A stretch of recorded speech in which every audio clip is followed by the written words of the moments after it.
The endocrine system is one of two major communication systems in the body.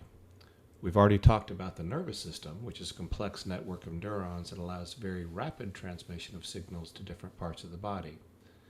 The endocrine system provides another means of communication. In this system, the chemical messengers are called hormones.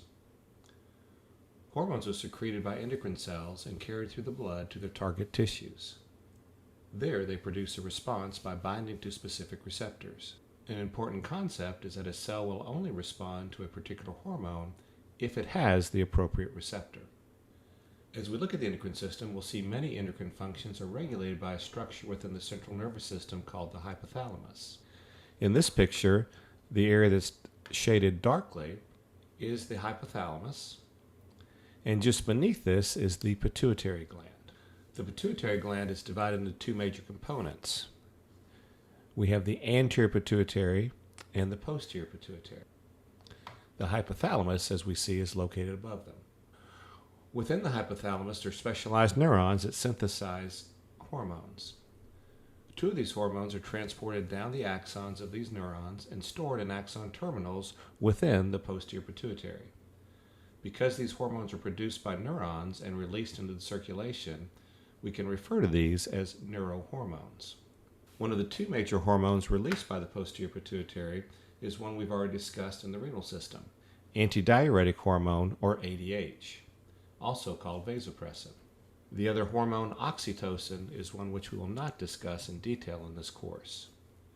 When these hormones are released from the nerve terminals in the posterior pituitary, they enter a capillary network and then go into the systemic circulation.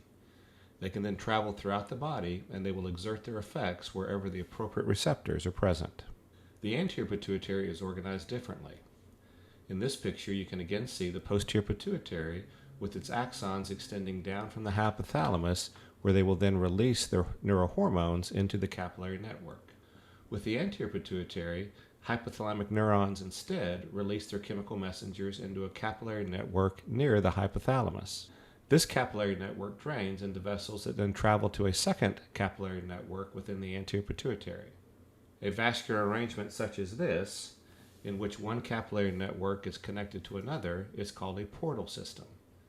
In this case, it's called the hypothalamic-pituitary portal system.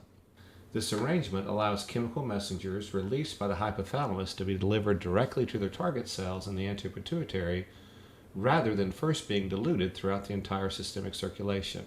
These hypothalamic signals regulate release of hormones from the anterior pituitary. Traditionally, the pituitary has been referred to as the master gland because of its important role in regulating several endocrine systems.